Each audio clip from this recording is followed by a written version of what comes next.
क्या है? Cell. Cell is the fundamental unit of life. जैसे हम एग्जांपल ले सकते हैं कि वो एक वॉल बनाने के लिए ब्रिक का होना बहुत ज़रूरी है, उसी तरह एक बॉडी को फॉर्म होने के लिए सेल का होना बहुत ज़रूरी है। इसीलिए हम सेल को फंडामेंटल यूनिट बोलते हैं। जैसे सेल, काफ़ी सारे सेल मिलकर टिश्यू बनाते हैं और टिश्यू मिलकर ऑर्गन बनाते हैं। ऑर्गन जैसे लिवर, किडनी, हार्ट एटसेट्रा। आगे ऑर्गन से ऑर्गन सिस्टम बनता है। ऑर्गन सिस्टम क्या होता है? जैसे हमारी बॉडी में अलग अलग सिस्टम हैं, respiratory system,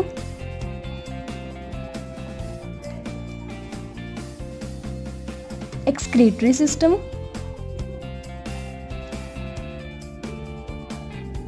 and digestive system.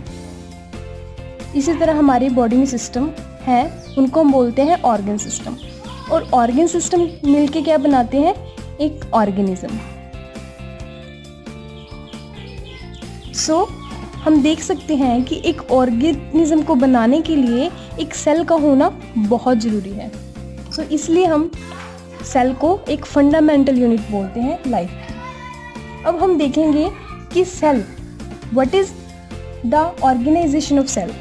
Cell कैसे बनता है? Organization of cell.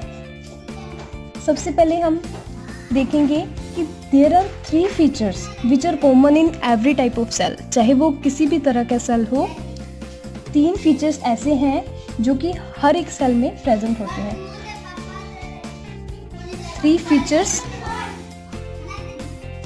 which are present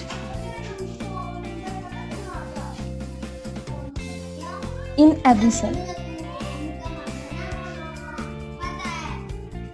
That is, first is cytoplasm, second one is nucleus, and third one is plasma membrane. ये 3 चीज़ें हर एक सेल में पाई जाती हैं। So today we will discuss about cytoplasm. So हम मेनली सेल को 3 parts में डिवाइड करते हैं। दैट इज न्यूक्लियर मेम्ब्रेन,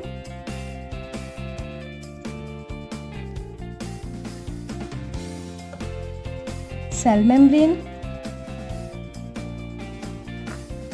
और जो इन दोनों के बीच में प्रेजेंट होता है, जिसके बारे में हम बात कर रहे हैं, that is cytoplasm.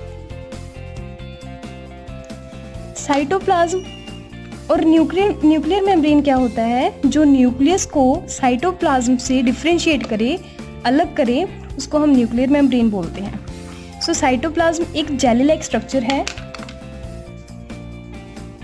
Cytoplasm is jelly like material present in between the cell membrane and nuclear membrane.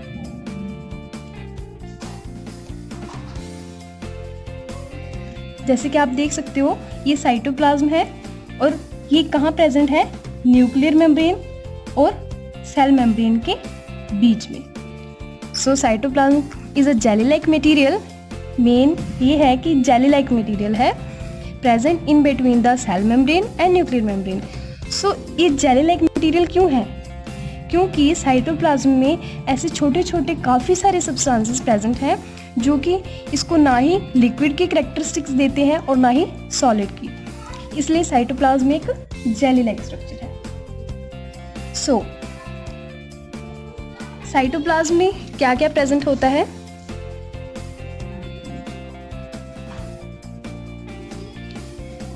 Matrix plus cell organelles. Mainly we will discuss about cell organelles, but matrix क्या होता है? मैट्रिक्स एक storing place की तरह act करता है। Matrix acts as a storing place और cell organelles ये वर्किंग प्लेस होती हैं। सेल ऑर्गेनेलिज कौन सी होती हैं? जैसे endoplasmic reticulum, Golgi apparatus, lysosomes, mitochondria, plastids and vacuoles etcetera, ये होती हैं cell organelles. Cell organelles working place की तरह एक्ट करती हैं। जैसे मैट्रिक्स का क्या होता है? जैसे सेल ऑर्गेनेलिज ने कुछ फॉर्म करना है, एग्जाम्पल प्रोटीन। सेल ऑर्गेनेलिज ने प्रोटीन फॉर्म करना है, उसको प्रोटीन फॉर्म करने के लिए उसको ज़रूरत है अमाइनो एसिड की। सो वो अमाइनो एसिड कहाँ से लेगा? मैट्रिक्स से। और अगर सेल ऑर्गेनेलिज ने जो भी बनाया है, एग्जाम्पल हम प्रोटीन की ले रहे हैं तो प्रोटीन से ही चलते हैं। प्रोटीन अगर उसने एक्सेस अमाउंट में बनाया है तो वो क्या करेगा? प्रोटीन वो किसको दे देगा? मैट्रिक्स को। सो मैट्रिक्स से जो चीज़ उसको चाहिए थी उसने ले ली, और अगर जो एक्सेस में है वो उसने मैट्रिक्स को वापस दे दी। So matrix acts as a storing place.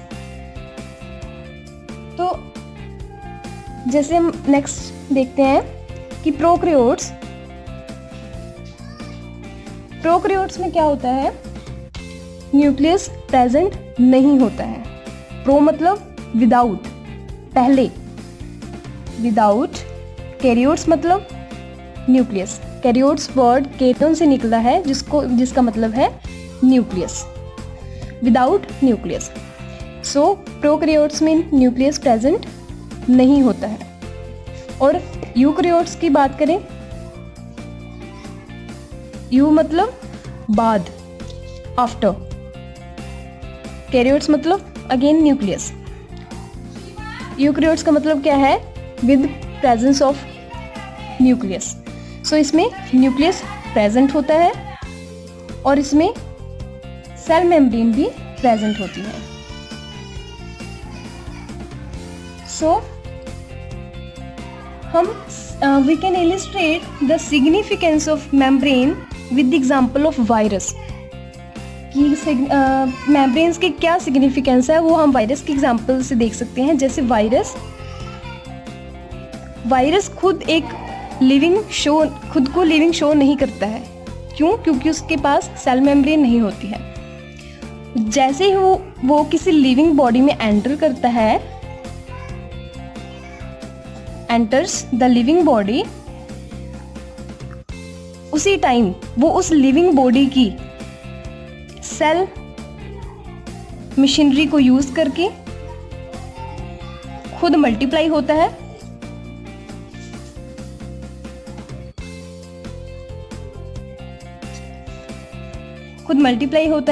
और फिर वो खुद को एज अ लिविंग शो करता है। Otherwise virus doesn't show living itself. So हमें इससे क्या पता लगा कि सेल मेम्ब्रेन के बिना जो वायरस है वो खुद को लिविंग शो नहीं करता है। वो जैसे ही लिविंग बॉडी में एंटर करेगा, किसी भी लिविंग बॉडी में, वो उस लिविंग बॉडी की सेल मशीनरी को यूज करके फिर मल्टीप्लाई करेगा खुद को, और फिर वो खुद को लिविंग शो कर देगा। एक बार फिर से fundamental unit of life chapter के रिव्यू कर लेते हैं। सो मैंने क्या बताया था कि फंडामेंटल यूनिट ऑफ लाइफ क्या है, कौन सी है? सेल से बनते हैं टिश्यूज़ से बनते हैं ऑर्गन कौन से? Liver, kidney, heart etcetera. और ऑर्गन्स से मिलकर ऑर्गन सिस्टम बनता है। सिस्टम जैसे कि respiratory system, excretory system, digestive system. और ऑर्गन सिस्टम से क्या बनता है? Organism. Next, organization of cell किस चीज़ से बनता है? सबसे पहले हम 3 features which are present in every cell, 3 ऐसे फीचर्स हैं जो कि हर एक सेल में प्रेजेंट होते हैं, चाहे वो कोई भी सेल हो।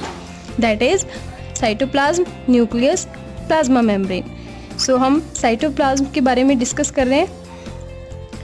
Only today we will discuss about cytoplasm में हम मेनली सेल को 3 पार्ट्स में डिवाइड करते हैं: nuclear membrane, cytoplasm and cell membrane. Cytoplasm क्या होता है? सेल मेम्ब्रेन और न्यूक्लियर मेम्ब्रेन के बीच में जो सब्सटेंस प्रेजेंट होता है, जेली लाइक मटेरियल प्रेजेंट होता है, उसे हम साइटोप्लाज्म बोलते हैं। जेली लाइक क्यों होता है? क्योंकि इसमें काफ़ी सारे छोटे छोटे सब्सटेंसेस प्रेजेंट होते हैं, इसलिए ये जेली लाइक बन जाता है। ये क्योंकि ये ना ही लिक्विड तब हो सकता है ना ही सॉलिड, सो इसलिए जेली लाइक होता है। सो डेफिनेशन साइटोप्लाज्म की आप लिख सकते हैं, this is a jelly like material present in between the cell membrane and nuclear membrane.